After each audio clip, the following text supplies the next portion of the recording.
That's what I always say. Even in a catastrophic situation, your choice is, what do I do next? What's the next signal response I'm going to get involved in here? There are horrible things that you never asked for that came on your doorstep, and now you have to deal with it, whether it's, going out of business, your industry being made obsolete, your body having a catastrophic illness or injury. These things do happen to people in the world. And still, you can respond by doing something different next. Even if God forbid, if your legs don't work again anymore, you can still have a life. You can still go do something with what you have. Intuitive Leadership Mastery, the podcast for entrepreneurs and leaders like you who want to double profits and half stress by improving your business intuition. Learn how with your host, Michaela Light.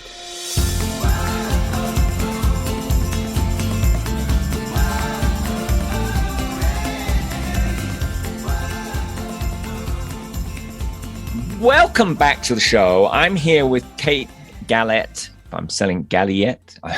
See if I can not make a mincemeat out of your name. This is her second time on the show. She was here before talking about the healing benefits of climbing mountains and boulders. But today we're going to be talking about a new healing method that she's developed called signal response. And we'll talk about why that's important. But you can apply it to your body, your business, your relationships, your whole reality. There's a lot of cool things, and it makes life easier and less stressful. So I know a lot of listeners would love to get that. And it works well with that what would it take method that I have written about. And she has a new book out as well, which we'll talk about later. So welcome, Kate. Thank you so much. It's such a pleasure to be with you again. It's great to be with you too. And she runs a business called Fit for Real Life. And she's been doing that for 14 years, I think. And she's been working on improving and healing her body for more than 20 years. I can't believe you have a bachelor's degree in exercise science from Valparaiso University, which I thought was in Chile, but it's actually Indiana. And she has two books that she's written. One is Unbreakable: How to Build a Body That You Love to Live In. And then she's got her new book. What's the title of your new book? The companion journal that goes with Becoming Unbreakable is called How to Be Unbreakable Field Journal. It's like a workbook to help you become unbreakable. There you go. Perfect. Well, I will put those in the show notes along with her website and social media things. But maybe we should just start out for people listening, like, signal response. What's that? Why should I even care? Why, I'm a busy entrepreneur. I don't have a lot of time. Why should I care about this? I think that's a good starting place, because if you don't care, why would you listen? So let's make sure people care. The signal response principle, when you adopt it into your life, which it's already there, it just is kind of waiting for you to adopt it. Whether it's for your body, your business, your relationship, your place in the world, your personal growth, when you adopt it, it makes everything easier. It actually simplifies the entire process of figuring out how to succeed, whatever succeeding is to you. For your body, it might be getting rid of the low back pain you've had for 10 years. For your business, it might be how to make the business fun to actually work in and profitable, or whatever you're going for. For a relationship, it could be, how do I make peace in this relationship? Those problems, we can sit in the conundrum of that forever. Anyone who's ever tried to journal their way out of a problem, journaling is great. But there's times where you sit there and you're like, I don't know which way to turn.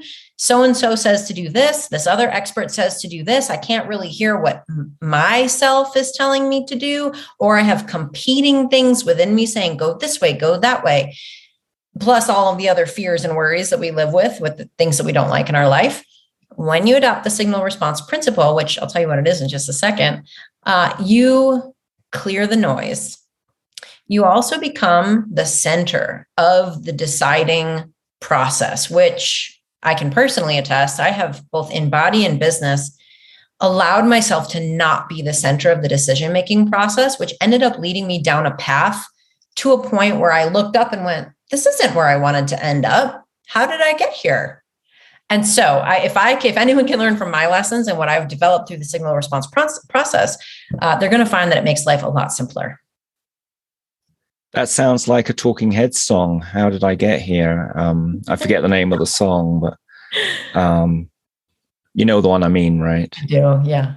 Yes, I'll look it up later. But it's so easy in modern, Western life to get pushed by other people, by teachers, by consumerism, by all the I don't know what you want to call them, but the polarizing things people argue about, in the current narrative, whether that's COVID or Ukraine war or abortion or who's buying Twitter this week or, it seems like this has got worse over the last year. It used to be you'd have a thing and it would last 6 months or whatever. And it was what people were upset about on one side or the other. And that's not a good thing either. But this year, it's like, I feel like I can't explain it, but it's like there's whirlwinds of narrative, upset. And one week everyone's upset about this and now they're upset about that. And, it's hard to stay centered in my business and my life. So having a technique to do that is particularly important right now, because I do believe the whole of the earth is going through a consciousness shift or upgrade, and humans are becoming more loving, more consciousness, more aware, and more open to making choices. So having some tools to make those choices with is important, I think, because often in the past, women didn't have so many choices, right? In the 1940s or 50s, many women they're in a marriage and they've got kids and they're not having very few had entrepreneurial things. And there were less things they could decide. Now, we can have it all and have our own business and have a family or not have a family, and kids or not have a kids, or be a kid ourselves. Or there's so many things, and it can get overwhelming. Yeah. And I agree with you on that. I mean, the social media space thrives on that, because there is the whole point now on social media is to tell people what you think the right way to do something is, or how you're doing it. And that's the best way to do it. And that might be the best way for that person, but that is a lot of noise coming into the individual, whether it's about business, health, relationships, or otherwise. And it makes it harder to hear your own expertise in your body. And the signal response principle helps you return to that and learn how to actually use the information you're getting that's more valuable than someone's social media post to actually make the right choice for you. So I think this would be a good place to tell people what the signal response principle is. What do you think? I think that's an excellent idea. And yes, what is it? So the signal response principle is something I developed in my years of healing my own body and helping other people to heal their bodies. I help people fix their aches and pains and their low back pain and get strong for the life they want, break through all the barriers that they thought they were stuck with. And I needed a way to teach people that there is a biological process that is always happening within your body, but there's also energetic processes and chemical processes and other things. But we'll start with just the biology. Our bodies are always responding to the signals they receive. Always, every day, until you die. The wrinkles on my face are a response to the smiles, squints, focus points, sun, gazing that I've been doing. That is a response to the actions that I took. My back being the strength that it is and not having back pain anymore is a response to the actions that I took. If I get knee pain and I wasn't doing anything, I didn't get hit by a car or something, even the car is a signal. Whatever I was doing or not doing is a signal to my body. My body will respond. And this is the most empowering thing you can realize when it comes to your body and your life. If your body is always responding at a cellular level, biologically, but as I said, also hormonally, chemically, energetically, psychologically, if that's always happening, and it is, because when it stops happening, you're dead. So that's the end point of the signal response principle. If that's always happening, that means you are the most powerful person who has ever existed in your lifetime for yourself. Because by changing what you do or what you don't do, by changing who you engage with, by changing who you don't engage with or what you read or don't read. If you don't watch horror movies, or if you do watch horror movies, that will change your psyche, your mental well-being, your overall happiness. All of these things can change you. And when people are stuck and frustrated with their body or their business, it feels very stuck. It feels like, well, I don't know what way to turn. I don't know who to listen to. I probably should listen to this person because they sound like an expert. When in reality, you're the expert and you're the one who should be deciding what signals you send to yourself. When you actually adopt that and really adopt that principle into your life, you start realizing, if I don't like what I've got right now, all I have to do is start doing something different, or start changing something, or add something, or delete something, or just change how I look at something and see it in a new light. So the signal response principle, which says your body is always responding to the signals it receives, is going on every day till we die. And I think if more people adopt it in all aspects of their life, life is going to get a lot easier for them. I think that's a great empowering way to look at that. And we're going to expand it from beyond body, though. Bodies are pretty effing important if you want to have a successful business and life. Very hard to enjoy your business if you're suffering in pain every day. And it's hard to motivate clients and prospects and vendors and staff if you're suffering with physical issues, because you may not have the energy, and B, it kind of colors your emotional mood. Yeah. So you may not present yourself as well. You may be a little more presumptive or short, or just not as creative. Yes. I mean, think you mean about like 90% of Americans were sleep deprived? Yeah. I mean, we've got these things like impeding our ability to succeed. And so, yeah, we are going to completely expand. But I think that if you improve your business, you're going to improve other areas of your life. If you improve your health, you're going to improve other areas of your life. This whole thing is intertwined. And I think as business owners, especially people who listen to you, Michaela, we know that we need the whole thing to be moving in a direction, because if the person is not going in the direction the business is, or the business is pulling you in a direction the person doesn't want to go, you're going to feel that mishmash and that kind of tension in your business. Yes. I think the word there is alignment that some people use to say that when your business is aligned, it all goes easily, and, your body feels good and you're not stressed and what have you. And I've seen that can go even to serendipity. I've had I just I want to improve my, the amount of traffic we get to the website. And then some other DCer in this group, we're both in the Dynamite Circle, says, I'm laying off an SEO expert in the Philippines. Does anyone want to hire him? And I ended up hiring him. It was all I didn't have to place a job ad. I didn't have to interview a lot of people. I just I looked into my own inner knowing, yeah, this guy looks like a good fit. I can afford him. I think he'll work well with the team. I mean, I did go through an interview thing and the team talked to him too. But the point I'm trying to say is, when you're aligned, like you're talking about, and listening to these signals and your own response in your body or in your business, things can just flow. And I'm spacing out on the name of the guest who talked about flow, but ease and flow are definitely things I believe in. I used to struggle in my business and make things hard, and I don't do that anymore. I don't need to, I know it takes practice to get to that, though. So if anyone is like, man, I wish I was like that, you can be like that. You just need to start practicing with what would it take, with the signal response principle, with the two of them together. And magical things can actually start to happen for you and your business when you do that. And that's not to say it'll be easy. You're still going to face challenges, but you can face them better when I can tune into what's going on here and use what I'm hearing and sensing and seeing and feeling to shift. I can do that.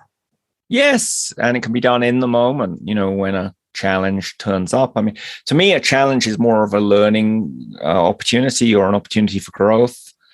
Very rarely and that's a reframe, right? It's thinking, okay, this quote bad thing, bad being a label, or judgment, putting meaning on it, when really it's just a thing that happened. And okay, here's how I can react, and I can choose my response, both internally, what are my emotions on this and my thoughts on it, and also what actions, if any, I'm going to take on it. And the other thing I just want to loop back on, this idea that, illnesses in the body or problems in the business are, they're signals from that system.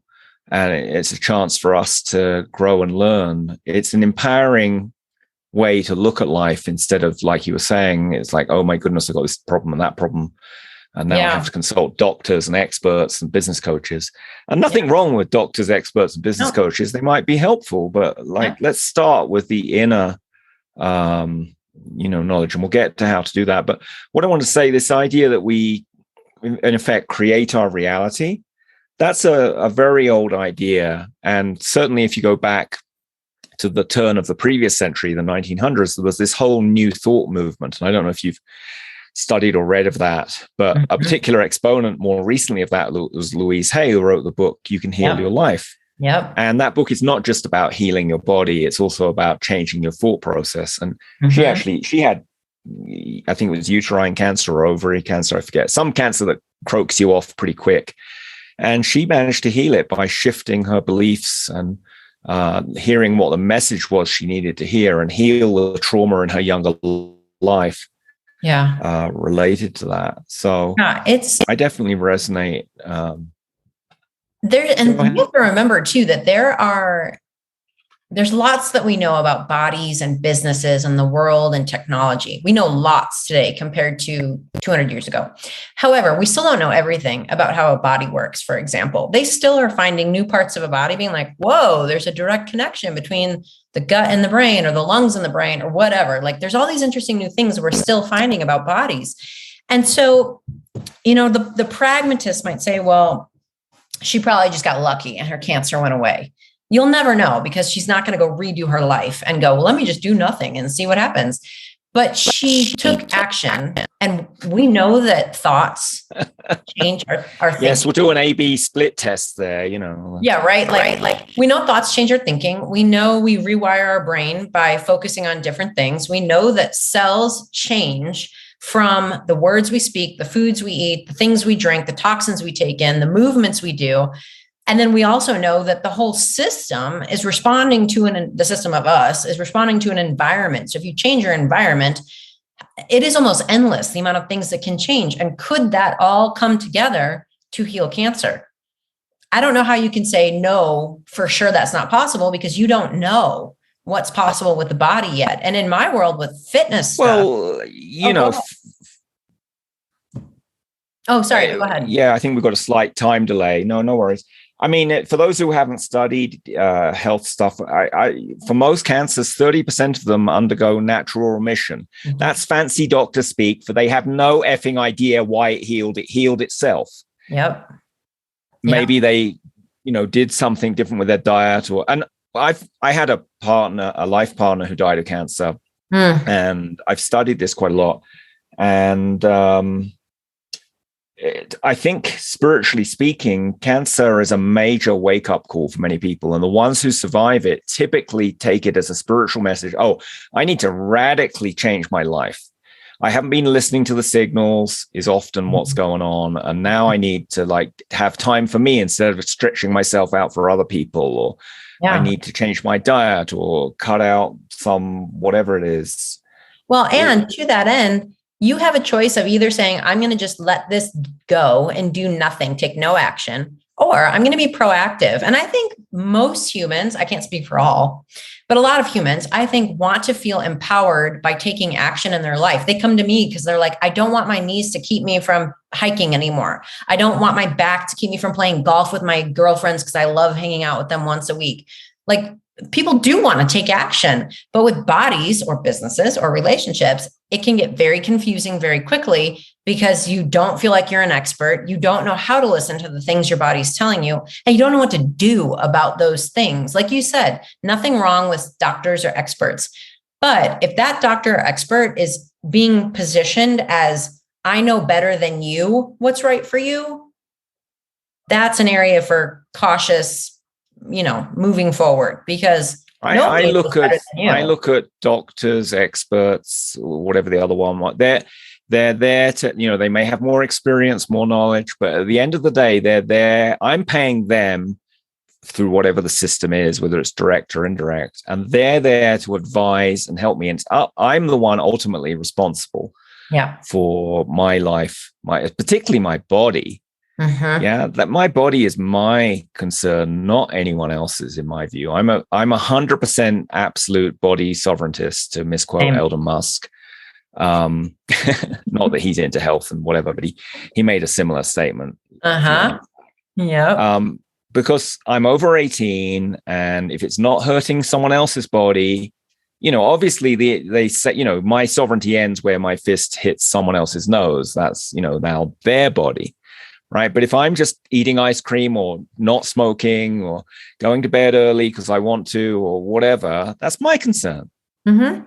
Yeah, exactly. And I think we get more empowered the better we get at that. But we have to start somewhere by practicing this. And so, like, if you want to start with your body or your business, the first thing to do is to say, okay, the responses I'm noticing here, the things I'm picking up on, the first question you have to ask yourself is, what is that all about? You don't even have to say, what does this mean? What is the one thing this is telling me? Just, what is this about? And allow, almost like when you do journal, kind of just free write whatever comes to mind. Let things come to mind, because at first, if you come from a very kind of pragmatic establishment way of thinking, for a body, you might say, I probably have damage. That's why I have pain. Well, that's not exactly true, but it's the first thing you thought of. What you have to do is keep thinking and allowing thoughts to come up based on that response that say, well, maybe there's damage, but what else could be going on? Well, I've been more stressed lately. Well, I'm not sleeping so great. Well, is it my diet? I don't know if it's my diet. And most of those could be not the thing you proceed with, but you need to kind of farm up some answers here and go, what are all the things that could be contributing to this? I will tell you that most people don't spend that much time thinking about their body. They assume, I have pain, there must be damage, or I'm having a problem in business, I must suck at business. If you give yourself a chance to kind of bring up some ideas about all the things it could be, you will actually have thought more about your business or your body than the majority of people who just write it off as, I'll take some Advil and get on with my day.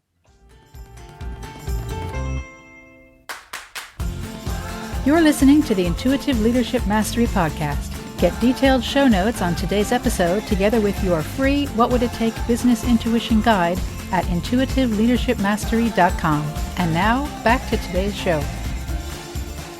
Yeah, or actively distract from it, either by watching movies or eating, cookies, or drinking alcohol, or taking drugs, or blaming other people. Blaming other people's a very popular activity, particularly on social media. Complaining in general, doesn't even have to blame someone else, just whine about it, but that isn't actually empowering. So yeah, our society is full of distractions and addictions. Shopping's another one. I'll go shop when I want to avoid thinking about something. Online usually these days, but there are many things. Some people use YouTube. It's very addictive, right? Or social media itself. Another addiction. Even research. I meet people all the time who are like, let me just keep looking for answers to my problem instead of actually finding one answer and going, let me try that and see what happens. Because remember, the signal response principle is all about going, I'm noticing these responses that are not what I want or that I want more of. The next part of that is, what signals am I sending to get more of what I want or to change what I don't want? You have to take action. You have to say, I think going for a walk is going to increase my business bottom line by $100,000 this year. Okay, I'm just picking something random. You don't know if that's going to work until you try it. And people say, well, but I want to make sure I try the right thing. Give me the answer now. And I'm here to tell you that in all of these challenges you're facing, the way you get to the right answer is by making choices. You have to start with whatever your first idea is. And when you try that, and it doesn't work the way you wanted it to give you the response in your body or your business that you wanted, you're now one step closer. Going for a walk really felt good, but I only made $50,000 this year extra on top of what I wanted. So how do I make 100? okay, the next thing I'm going to try is whatever. And the example of going walking might seem silly, but like that's how wide open your options are for figuring out what signal can you send to get the response you want. And I just want more people to take action and start sending signals to their body, to their business, to their relationship, to the world around them. I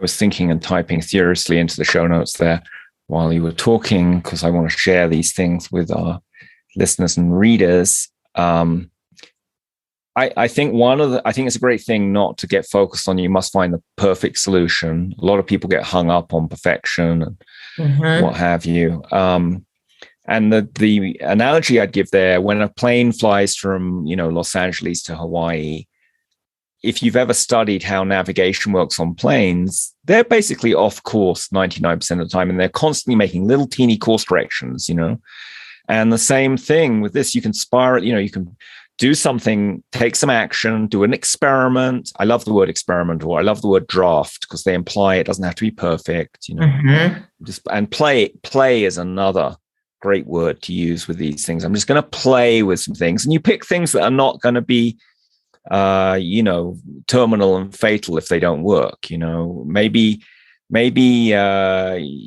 jumping off a cliff might solve your income problem, but more likely you're going to splat on the ground. So maybe if you think jumping is the answer, maybe jump up and down on a mini trampoline first and see how that performs before you go to the cliff. Yeah. Perhaps never go to the cliff. Yeah, that would be, but exactly. Like I think part of why we talked about this before we started today, I'm going to bring this word up.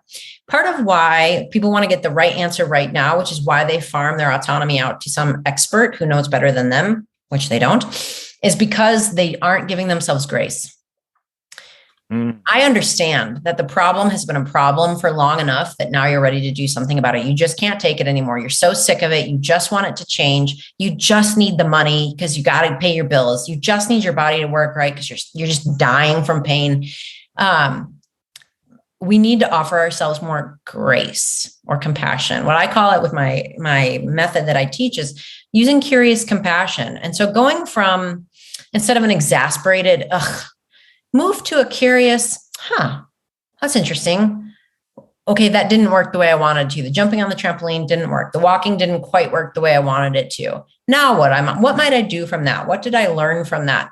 But if we can give ourselves more compassion and grace, we will, by not doing that, is putting another hurdle in your path. So if we can give ourselves more compassion and grace and saying, it's going to take the time it takes, but I will get there sooner or later, because that's what I'm on this planet to do. Then you can enjoy the process quite a bit more of saying, okay, what if I send this signal? What does that do for my body or my business? What if I try this other signal? What if I go back to that one I did before, but do it a bit longer and see what comes of that?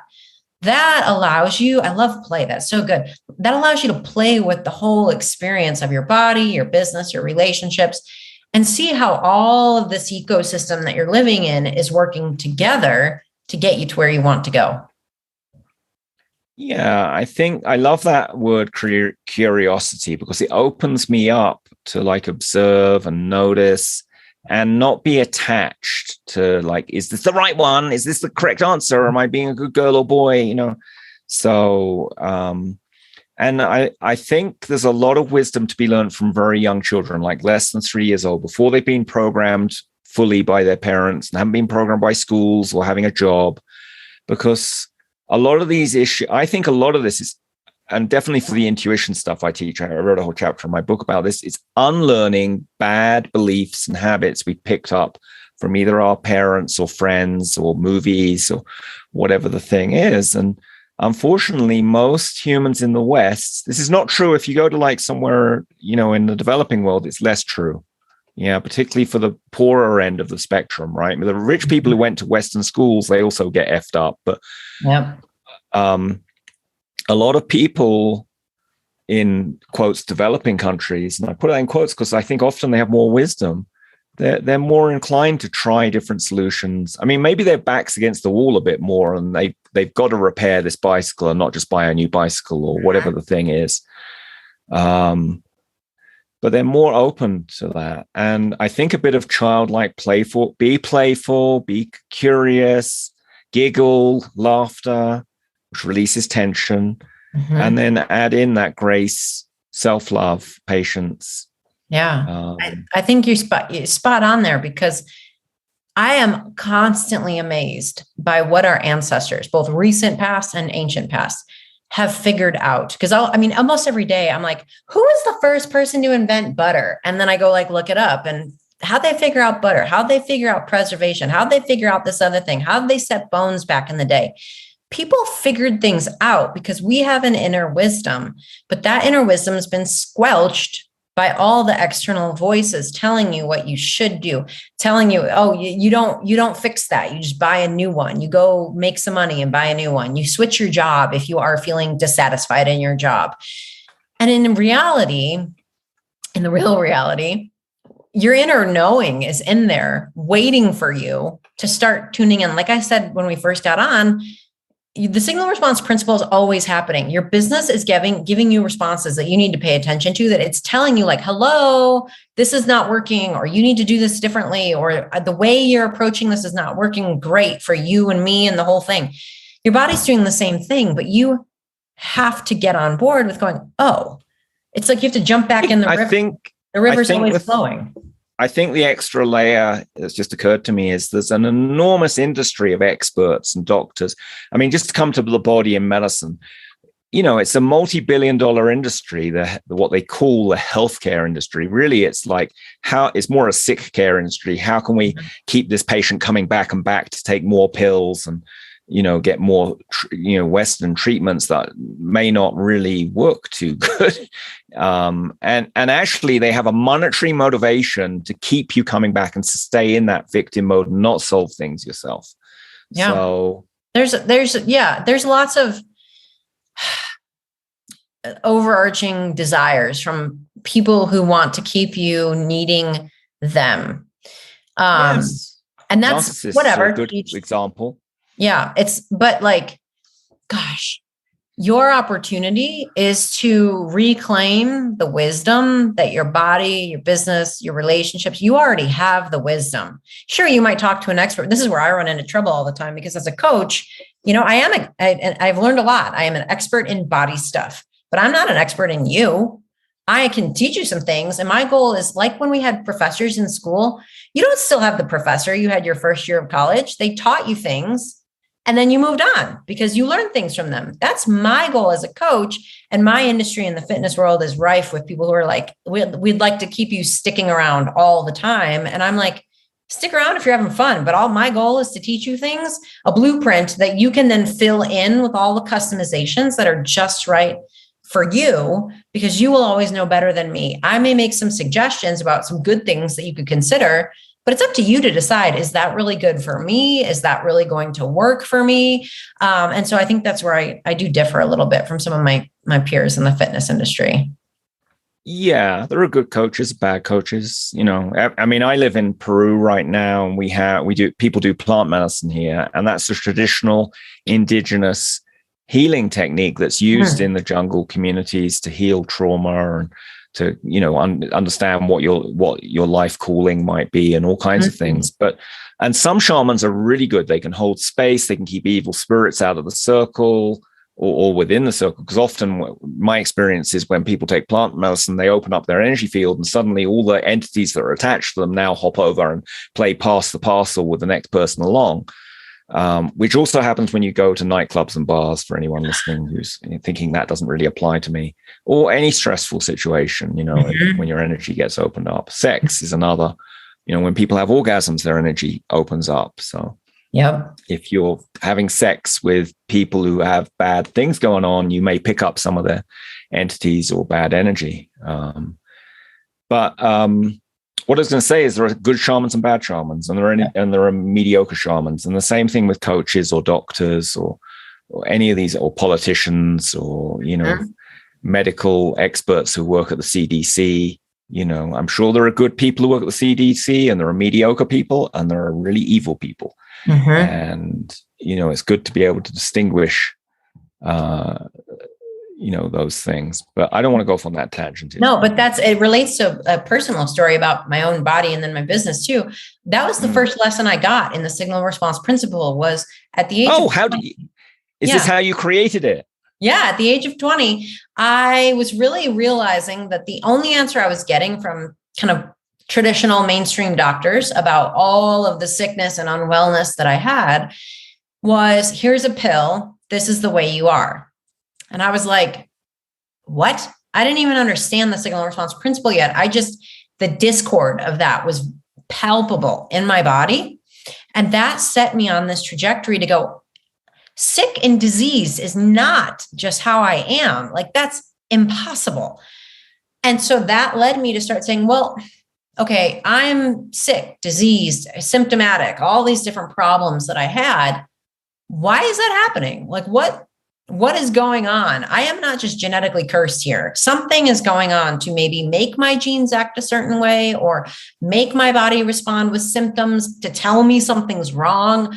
That led me down this huge path of realizing that literally everything I was experiencing was because of the diet I was eating, trauma I had experienced, coping mechanisms I used that were radically unhealthy, relationships I had in my life. Like, it was all these things. And I could influence all of those things. And I went on this years-long journey and saw that my body was responding to the things I was doing. And that's when the light bulb really turned its full brightness. I went, wait a minute. My body's improving from things I'm doing. They told me this is just the way I am. That must mean I'm incredibly powerful because a doctor, an expert, told me that this is just how I am, and I'm proving them wrong. Wow, that's amazing. What else could I do? Then I realized I was already a fitness trainer at that time, but my clients would be like, what are you doing? And I'd be like, well, it's the same thing I do with you. And it just came out of my mouth. I didn't even think of it ahead of time. Well, that's what I'm doing with you. I'm giving you these exercises to do. You're doing them. Your back is getting stronger. It's hurting less. You're feeling confident. You're feeling more empowered. You're feeling capable. That's what's happening. Signal response. That's what's happening all the time. And that's when I went, oh, I should encapsulate this and really explain in simple terms, what is the signal response thing? And here we are. Our bodies are always responding to the signals they receive. Now, I thought, like any good person does, oh, I've learned the lesson. I don't have to learn that again. Well, you may, if you've let it all go, that can be true. If there's another level of understanding, maybe it might come back. Often that happens in business. You had a bad employee, you fired them, but then someone else comes up. Maybe they're not quite as bad, but now am I going to communicate clearly about what I need them to do and what I'd want them not to do? Or am I going to be a people pleaser and not speak up? Are you familiar with that concept of kind of spiraling up? We're always on the spiral, and it's the same problem, but just a new level of it. And then you come around again, and that's what it was. So yes, and it can go the other way around. It can spiral down, and often in body issues. I mean, there's a great metaphor out of that You Can Heal Your Life book that first your body will like tap you on the shoulder. I've got a little ache in my back, and then it will be like, and you don't listen to the signal and take a response. Then you get really bad, backache. And then next time your body comes along with a 2x4 and kind of whacks you, whap, wake up, Kate, wake up. Time to take a different response. Yeah. And maybe you're laid up for several days and, you're taking muscle relaxers and you're like, really, it's not good. And around the fourth or fifth time that downward spiral happens, bodies and your soul is like, okay, time to hit the reset button. Obviously, she hasn't quite got it yet in this incarnation. In other words, you fucking die. And some people are okay, with that. Personally, I don't choose to exit the planet on that method. But I've seen that in people that they just don't want to pay attention to their body or their business or their relationship. And it gets worse. Yeah. And then they have another opportunity and they keep getting free will choice. And it's all an opportunity. But some people, I do believe in soul contracts, that sometimes people come to have certain experiences. And although from the outside looking in, it looks like a terrible decision in their relationship or with their health, maybe that's what they came here to experience, and they're okay with that on a soul level, not on an ego mental level, right? No one wants to be sick. No. I'm not saying. We can't possibly know what anyone's mission is when they're arriving on this planet, but they touched on the important part there. You have this free will to make a choice, and we get so every moment. Out. Yeah. Well, and so that's where the problem came with business. I told you before we talked that the signal response principle is applying to business, and I've come through that myself and I will not kid myself and say, "Oh, I'm never going to go through it again." But this was a great experience because I'm literally just exiting this 8-year process of healing my business and myself from not listening to myself as the expert of my business. So I did what a lot of people do when I was getting in the online space. I went, I don't know how to do this. Let me hire an expert. And I didn't realize as it was happening that I was farming out my autonomy once again. And I was allowing someone to tell me, this is who you are. This is how you are. This is how you will do it. And I just went, oh, okay, this is how I will do it. That created a downward spiral of problems that I spent the next decade almost healing from and fixing and learning from and seeing them as opportunities to grow. And I would not have the wisdom I have today if it wasn't for that. But that experience of farming out my autonomy and not just, sure, it's tempting to hire an expert when you have no idea what you're doing. But you need to keep yourself as the expert. You need to keep yourself as the center of the situation when you're hiring an expert and really be tuned into, does this actually resonate and align with me? Or is this starting to feel a bit controlling or just like a bad relationship? You can tell when you're being used, or you can tell when you're, someone's not kind of on the level with you. And you can get tuned into that stuff. I hadn't done that with this starting point of my online business all these years ago. And it led me so far down a path of being disconnected from what my true passion for my business was and what my true mission on this planet that I know it is in my business and who I want to be talking to and how I want to be doing it. It led me so far off path that it took me this long to circle back around to start. Because you have to, it's like if you don't listen to your body, things get so bad that then you have to do a lot just to get back to baseline and then start growing into positive territory, right? I had to do so much to come back from that. But gosh, do I feel such gratitude now that I'm like, oh yeah, the business I wanted to do, that's the one I get to do now. I am not hindered by someone else's opinion. And I can still learn. I can still hear you talk about things that are working for you. I can apply them to my life, but never, ever again will I not be at the center of my decision-making process. My autonomy is above all else, always, in all things. Hell yes. Yeah. I did say before we got on the recording that I interviewed you 3 or 4 years ago, and I said, you look more centered now, Kate. And not that you weren't together before, right? But you just have this, like, I'm grounded, I'm centered, I know who I am. Yeah. I'm open to listen to experts or books or podcasts or whatever.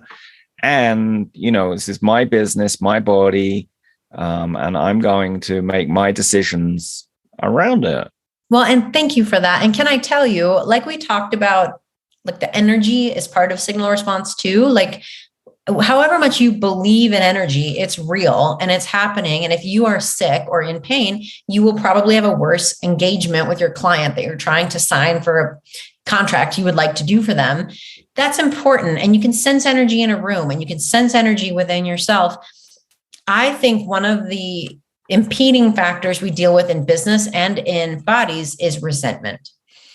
I resented my business because I could feel how far off path I had gotten by listening to someone who wasn't me and saying, oh, okay, I guess that's who I guess this is just how you do it. So I will do it this way, even though it doesn't feel good to me. I came to resent my business, and that bleeds through in everything you do. Even if you try to hide it, it's going to come through on some level. And absolutely, for our bodies too. People resent their bodies all the time. And if you, oh my goodness, if you want to have a hard time with your body, start resenting it, because your body is then going to just dig the heels in and be like, everything will be harder. The efforts you make won't go as well. It all gets worse. And so by learning to use the signal response principle and put yourself in the driver's seat as the expert, you can remove the resentment, because the only person you have to resent is yourself if you make bad choices. And my goal is for you to go, don't resent yourself. Use it as an opportunity to go, oh, going for the walk didn't give me the extra 100,000 that I wanted. Okay, I can learn from that. I have curious compassion for myself. I'm not going to resent myself for that. I'm going to just use it, learn, and go forward from it. Now in my business, I don't feel resentful anymore. I don't feel like I have to do things that I don't like to do. I don't feel like I have to be someone that I'm not, which are all things that probably people looking from the outside in would be like, really? You dealt with that? And I can say, you weren't on the inside. And the strife I felt trying to do something that wasn't me. I think it's great to remove resentment, both towards your business, and also towards your staff. If you have staff, your clients, your vendors, because it comes out. And then I'd expand that beyond resentment, any traumatic remnant emotion. Resentment is an echo of an earlier upset where things weren't cleaned up, whether it was anger or whatever. And I think there's value to clearing trauma from all past business. And I have an assistant, and before she worked for me, she worked for someone else, and she had what I call boss trauma, in that she would come up with great new ideas for improving the work, and the boss's normal response was a 2-letter word, no. Didn't matter whether it was a good idea or a mediocre idea, and didn't want to discuss it. It's just, no, we're not doing that. No. And she got traumatized. She had trauma about, now she's working on overcoming this, and I'm helping her. But, it's hard for her to suggest ideas because she's afraid they're just going to get shot down. And that's just one example of business trauma people have. For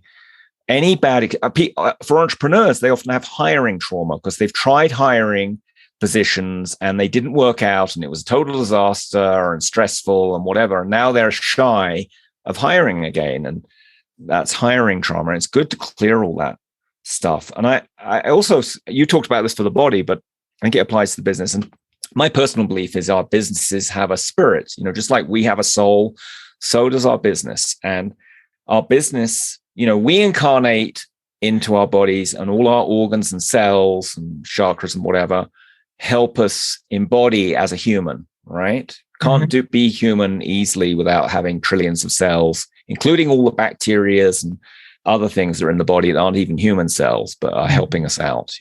There's more bacteria in a human body, as I'm sure you know, than there are human cells. It's kind of mind-blowing. And then people take antibiotics and kill all the bacteria. Yeah, it's a bit backwards. I know. It's funny. There's time and place for all things, but boy, do we overuse a lot of things. Well, because we're symptom focused. We're trying to say, I don't like the pain, instead of, what's this pain trying to tell me? Or with business, a classic one I think of is, you said hiring trauma can occur.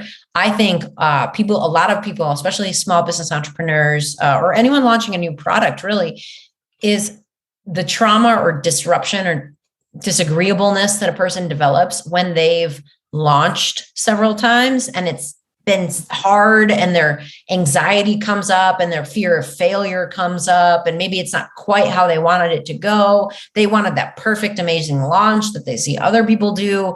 And then it starts to make you scared to do it in the future. And you start trying to mold yourself to other people and how you see them doing it, instead of getting quiet and going inward and saying, how would this best go for me? What would it take to have a great launch?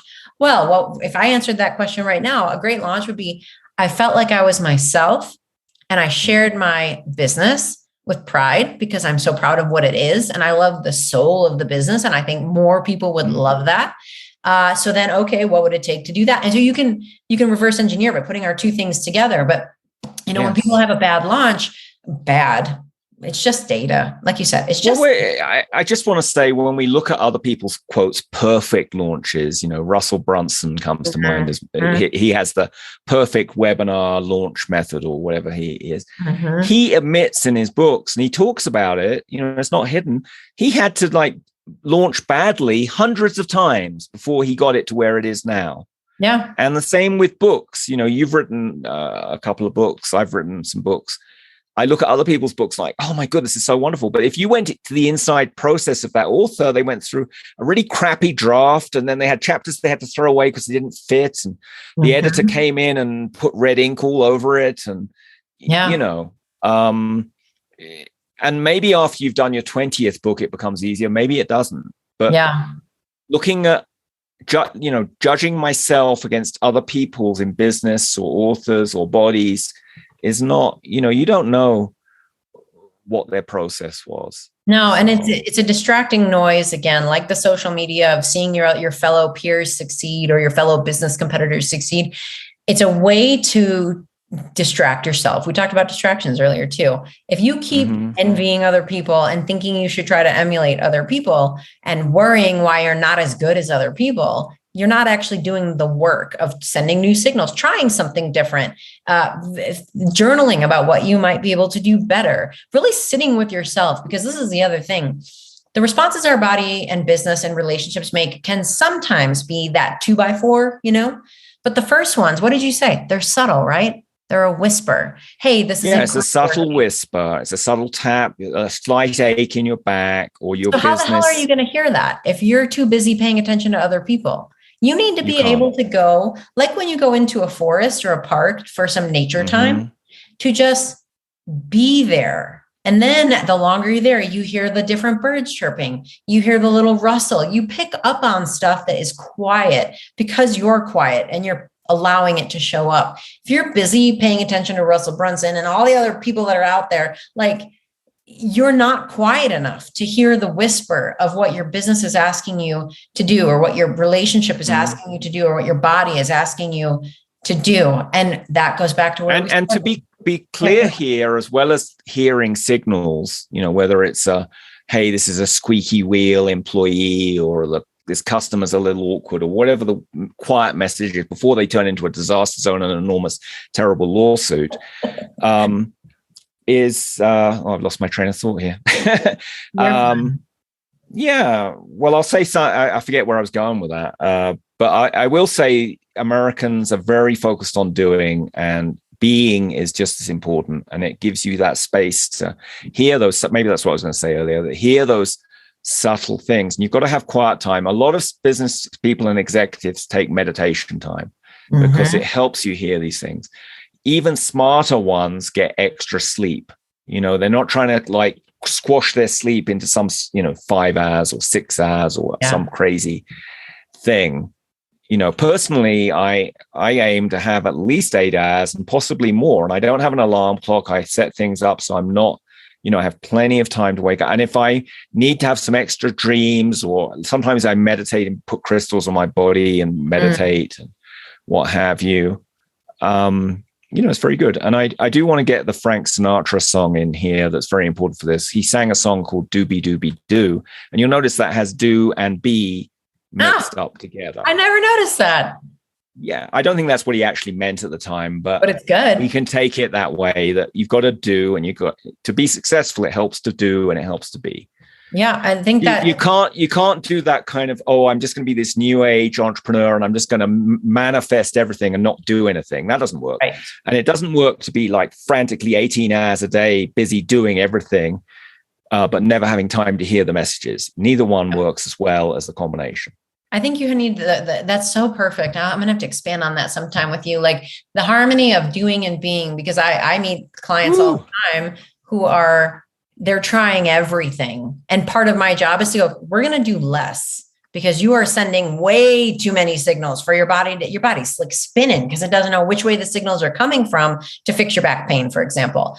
Businesses are the same way. People are like, I'm doing this free training with this person. I'm building my list with this person. I'm setting up a launch with this person. I'm doing a YouTube. I'm doing the Facebook. They're everywhere. And you're like, take a breath. Come back into your body, come back into the spirit of this business, and just pare it down, because nothing can respond to a cacophony of signals. Nothing can.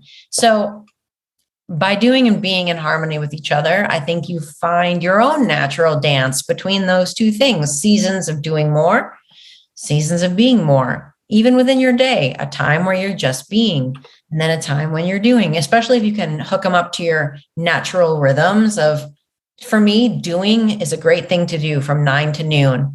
From noon to 1, being is a great thing to do. From 1 to 2, a little more doing. 2 to 3, a little more being. So if you can even figure out your own rhythms in your day for your business, that helps you to understand notice the responses that you're noticing, and then shift the signals subtly along the way. And I think you get a lot, like you said with the plane, it's going like this, but it's going like this forward because it's correcting course as you go on the journey. Yeah. Exactly. I mean, I will say I'm spacing out on who I interviewed about seasons of work, but someone did talk about that. And I've started taking, like, every quarter I take off a week, and the goal there is to unplug from the business and digital stuff and, go to the seaside or go to the mountains or whatever the thing is. And, often good ideas come from that. And it certainly reduces my stress level. And then another way that some people fit this into their business is they follow some astrology. And if you've ever looked at, I'm not talking about those magazine things where they say Aquarius is this. I'm talking about, possibly your personal astrology or whatever. But I follow this thing called Polaris business astrology. And she has, she kind of takes all the planets and all the other stuff, she puts it into a kind of color-coded thing for communication and signing contracts and, getting started on new projects. And she has a traffic light system. Is it red, yellow, or green? Green being it's good time for communication or for doing stuff. And naturally, the way that astrology works is you get some days where things are really good, and you get other days where it's bad, and you have other days where it's actually going backwards. You sign a contract on one of those days without paying attention, and it's going to never come to anything, or it's going to cause you, go blow up in your face. Now, having said that, my personal view of astrology is kind of like the weather forecast. If the weather forecast says it's going to be a thunderstorm, either I'm going to stay at home and relax, option one, or if I really, really, really want to go out, I'll bring some rain gear or whatever with me, Yeah. And the same thing with astrology. If the astrology says don't sign a contract, I may, arrange things so I don't sign on that day and I sign on a better day. But if I really want to sign it, I'll do lots of extra intent and energy to clear that global energy so I can have success in my case. Yeah. I mean, you're highlighting exactly what we've been talking about with you're keeping in tune with yourself. You're keeping aware of the actions you're taking instead of being blindsided, like, oh, I didn't know I shouldn't sign the contract today. You got some guidance from astrology. And then if you're like, well, we still have to sign it today, you're like, what can I do to help this along? And our bodies and business are no different. We have to be paying attention. We have to be paying attention to what's going on and what our role is in this process, because you are the star of this show when it comes to your business and your body. That means you need to be playing the role because it's yours and you are made for this role and you are capable of this role. But you got to do all the things we've been talking about keeping yourself in the center of the mix and not farming your autonomy out, and learning to use curious compassion and using your intuition and thinking about what would it take to make this go the way I need it to go. It's a more human way of doing bodies and business, in my opinion, because you are in your body and mind and spirit and heart and psychology as you are doing body stuff or business stuff or relationships or whatever you're doing. Too many of us are asleep at the wheel, and I want us to be awake at the wheel going, I know where I'm going. Sorry, I'm just having visual images of all these Americans asleep at the wheel. And it's like, how are they not having a car crash? Oh, they are having a car crash. Oh, everybody's having car crashes. They just may not know it yet. And eventually they're going to get the 2x4. The 2x4 wasn't enough. The car crash is here, and then it'll be a car crash plus a 2x4. In all things, I think we do better when we're alert and awake and in tune. Well, that made me think of something I used to talk about many years ago, which is consciousness equals awareness plus choice. Consciousness equals awareness plus choice. So to be more conscious, you need to be aware of what's going on, the signals in your languaging, right? And then you make a choice. You come up with a response or, whatever the thing is. And that's how we grow our business, grow our body, because a healthy body is a conscious body. Yeah, a healthy business is a conscious business, whether that's conscious in you as the entrepreneur or conscious because you're using, you've helped your staff pick up consciousness so they themselves get the signals and the response, and it doesn't all have to feed through you. Yeah. So, and I also want to add in one thought. I don't know if you agree with this, but the response can be an action, and often is. It also can be a reframe, or what's my internal way of looking at this thing. I'm thinking of the book Man's Search for Meaning. I don't know if you've read that by I have. I'm forgetting his name. What's his name? Viktor Frankl. That's right, Viktor Frankl. He was in a concentration camp in World War II. Yep. It was terrible. People were dying left, right, and center. But he decided, I am going to survive and live. And he chose his responses in his mind. And then he wrote about how he managed to keep a positive mindset in this terrible situation. And if he could do that in that awful situation, don't you think, listeners, that with your body issues or your business issues, I mean, maybe some people are listening having terrible whatever, but, most people don't have life. They don't have the other entrepreneur to their left being executed while they're carrying on their business. Right? Well, yeah, exactly. And that's what I always say. Even in a catastrophic situation, your choice is, what do I do next? What's the next signal response I'm going to get involved in here? There are horrible things that you never asked for that came on your doorstep, and now you have to deal with it, whether it's going out of business, your industry being made obsolete, your body having a catastrophic illness or injury. These things do happen to people in the world. And still, you can respond by doing something different next. Even if God forbid, if your legs don't work again anymore, you can still have a life. You can still go do something with what you have at your ready. Like your body can still do things. Your mind can do things. You can pivot the direction of your life in. Absolutely. And here's one other thing that you kind of touched on. When you go to when you were 20 and you went to the doctor, and I don't know what sickness you have, and I don't need to know, but I'm imagining the doctor gave a name or a label to the disease you had. Yeah. You've got so-and-so syndrome, or you've got depression, or you've got an amputated leg, or whatever the thing is. And what I want to say is, it generally, although it can be helpful to have a diagnosis on your business or your body, because it may give you more information, it also is a great risk that you start identifying as the disease. Yes. I am is a very powerful phrase. And if you say, quotes, I'm not going to take this on myself, I am a diabetic, suddenly you've got all that heaviness of all the beliefs about what that means and how you might be losing toes, or dying early or whatever, and you can't eat cheesecake anymore, and blah, blah, blah. And first of all, diagnoses aren't always right. And secondly, everyone is different and individual. And so, I just avoid putting labels on things, and definitely avoid identifying with whatever thing is, because that's a way to lock in the victimhood. Yeah, I'm right there with you. I have a chapter about this in my book. Like, imaging, like for MRIs and things like that, can be very touchy, because just because we see something on an image, like a meniscus tear in your knee, doesn't mean that's the reason your knee hurts. You can have a meniscus tear and not have knee pain. So when I start to identify with the disease, or with someone saying, well, your business doesn't work because you're not on Instagram, TikTok, whatever, that's that person's thought about your situation. And it's your choice to say, I'm going to either use that as data to inform what I'm doing, or I'm going to say, thank you for that information. That's not useful for what I'm doing. I'm going to carry on this other direction. We have to remember that diagnoses, or I am statements, I always ask, is I am a true statement? Is what you're saying, I am, true?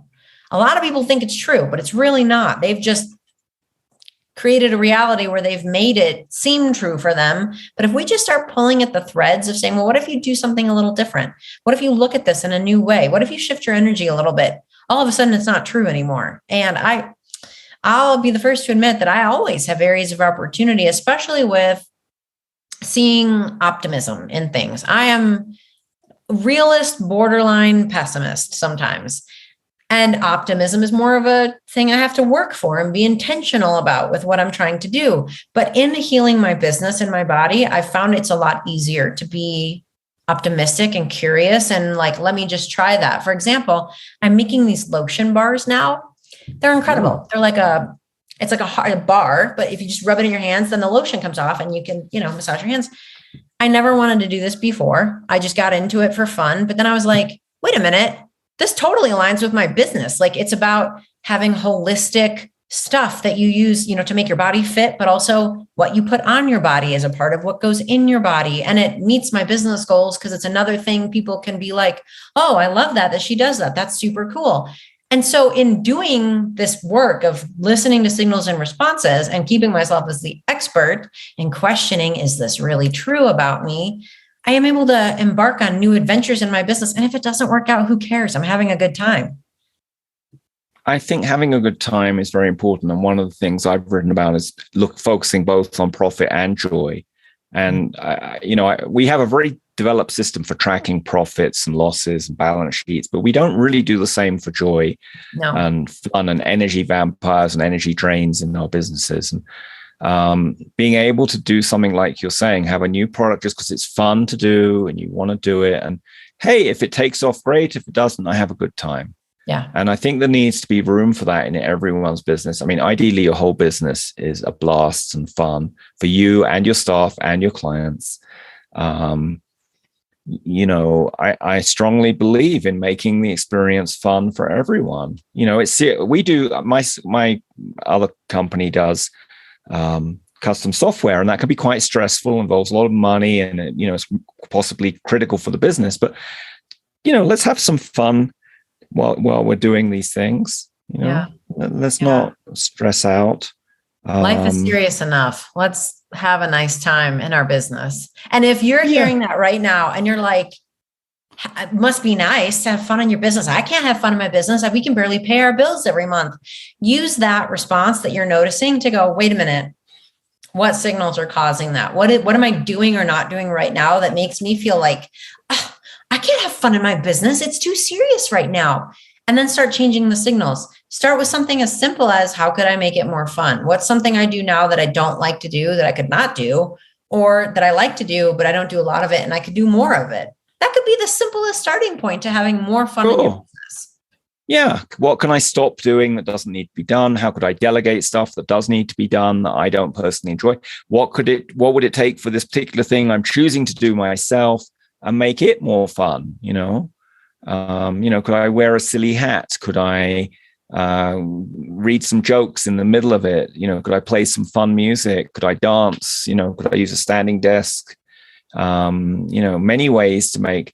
I mean, that's like that Huckleberry Finn thing where he quotes, he's got the punishment to paint the fence or whatever the story is, but then he gets all these other kids to help him because he's made it into a fun adventure. And I think that's always possible, even with the dreariest of tasks, can be made more fun. And if you're the owner of the business or the entrepreneur or founder or whatever, you usually can delegate stuff out, or you can make a choice. Hey, I'm going to re-niche my business so we don't even have to deal with this thing. There are many ways to run a business, and you don't have to do it the quotes correct way. You just have to start paying attention to the responses and then start changing the signals. You are the expert of this thing. Yeah. And at the bigger picture level, I do believe we create our reality, and our business is a great playground for learning how to create your reality and learning all the traumas you have that need healing. I really see business as a potentially a spiritual growth activity on the accelerated track, as our relationships, as our health challenges. And I totally agree. Yeah. So, anyway, I think we're running out of time and energy for this session. We probably could talk until midnight on this, but I have a massage appointment. You have an important appointment to get to. Very important self-love appointment. That's actually, body work is a great way to get in contact with your body. If you have difficulty, I know I have had some people, I used to be one of them, where my body ended at my chin because it was all in my head. And I just didn't really notice, I'd have tension in my back or wherever. And getting body work of whatever format, whether it's massage or acupuncture or one of those other techniques, or Alexander technique is an interesting one. It's really great to do, because touch tells your brain that it's there. So if I just go like, all of a sudden my brain's like, oh, there's a cheek right there. And I actually, and part of the that's a cheek. Yeah, that's a cheek. Oh, yeah, exactly. So body work. There's a lump of cheese. But there you go. I have people all the time who are so focused on their pain that they don't feel the rest of their body. They don't know that they have an upper body because their low back hurts so bad or their knees hurt so bad. But well, and they actually, what's the word? I can't numb it out. There's a pain if you've probably studied this, but for those at home who haven't, the body will have an irritation and a pain and an extreme, and then the brain has a clever system where it will just turn off the pain signals and numb it out. Mm-hmm. And you actually, in some healing methods I've done, you have to kind of remove the numbing so you can feel the pain and then get the signal. Yep. So exactly. So I think massage is great, a great part of a whole holistic program of making your body and your mind and your heart feel the best that it possibly can. Now, what's the equivalent for the business for body work? I'm just wondering out loud. That's a great question.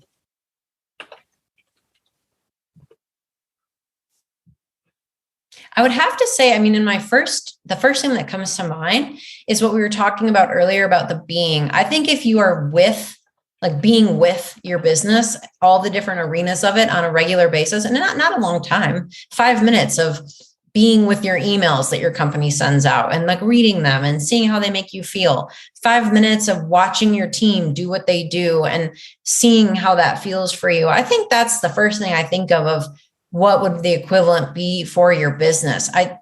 By being, you can sense it. You can go, something about that doesn't feel quite right. I don't know what the answer is yet, but something's not right there. We got to work on that. Mm-hmm. That's my first thought. What's yours? I did a SWOT analysis, which is quite a traditional business exercise, stands for strengths, weaknesses, opportunities, and threats. And I did it on a Zoom call with my marketing team. And we played some nice meditative music. We explained what the concept was. And then in a shared Google Doc, we all wrote out all the marketing areas, content marketing, SEO, whatever. And we all contributed to all the areas, whether you were the SEO guy or you were the writer or you were whatever. We all were, able to read and comment on yourself. And it produced a great sense of consciousness about, well, I didn't even know that went on in the marketing team, right? And then, oh, yeah, that's an opportunity or a threat or a weakness or a strength. I love that. So that was a way to achieve that. I think sharing these kind of techniques with staff so they can do it. And often I have a friend who, she does creativity consulting. Her name's Michelle James, and she does kind of retreats for companies to help them get in touch with what's going on, what the problems are, and brainstorm around solutions without it being judgmental, but in a kind of improv. I don't know if you've ever done improv. Improv's a great way for people to get out of their heads, into their bodies, and get out of that judgmental space. And into, one of the key rules of improv is you say yes and, not no but, right? Someone has an idea and you build on it. Mm-hmm. Why don't we send out more emails? Yes, and we could make them in the color blue or whatever the suggestion is. And it kind of helps people open up into that co-creative space. So that's something that also comes to me. I love that. I think that's really great. I think it's interesting that we're already proficient at this sort of thing in some areas of our life. Like I know people who are great at improv, and I think, are they as great at essentially improving on their body and their business and their relationships? Maybe not. So I think if you can also remember and maybe look for the place in your life where you're already good at this, you already are living as the expert of your body, relationships, parenting, choices you make in your life, and then extrapolate that over to areas where you're less proficient. You can, I think, kind of take that skill and just pivot it. Transfer it. I think everyone has an area of their life they have that goes better than another one. Well, I hope that's the case. It would be an effing disaster zone if every area of your life. And there's the tool I've used, the wheel of life, where you kind of grade from 0 to 10 how good it is, and then you draw it on a wheel and you see is the wheel right, smooth, or bumpy. But the point I want to make is you can transfer stuff. If you're really good at health and your body's healthy and you maybe have habits that you use, Okay, how could you apply something like that? Could you get inspiration from that area of your life and apply it to your relationships that suck, or your business, sales that has difficulty? What do you do in your health area where you're real healthy that, maybe you work out every day, maybe you're careful what you intuitively eat, or whatever the things is, and how could you apply similar analogous things into that other area? I love that. I hope that opens people's minds, because the intuitive eating is a perfect one. If you can intuitively eat and you do it well and it makes you satisfied and happy with yourself, that means you can be intuitive in your business. Absolutely. Yeah. Well, if people want to find you online, Kate, what are the best ways to do that? If people are into the social media thing, you can come to Instagram and find me. I'm Kate Galliett on Instagram. And then I have 2 websites where I write at The Unbreakable Body, which is where you can look at my book and look at my program that teaches you how to do all the things I teach to make your body feel unbreakable. But I also do personal writing and kind of more life embodied stuff at a website called fitforreallife.com, because I like people to be fit for their real life. And that's way more than just bodies. That's everything we talked about today. So I'll probably catalog this interview over on that website. So that's Fit for Real Life. Oh, fabulous. Yeah. And I did put in the original thing. I forgot to mention it during the interview, but you did a Facebook post where you showed a before and after photo when you'd worked on your face to remove using the stimulus response method. It was like an energetic facelift. It was quite. Oh, thank you. Yeah, it was a total side effect. I wasn't trying to change how I looked. I just was trying to improve, because I didn't like some of the signal response that was going on in my head, in my throat, in my face, some symptoms and things like that. And so I was like, okay, let me send some new signals to this area to see if I can get a new response. And I did. The function is better in this area now, but also the shape changed too, which is kind of neat.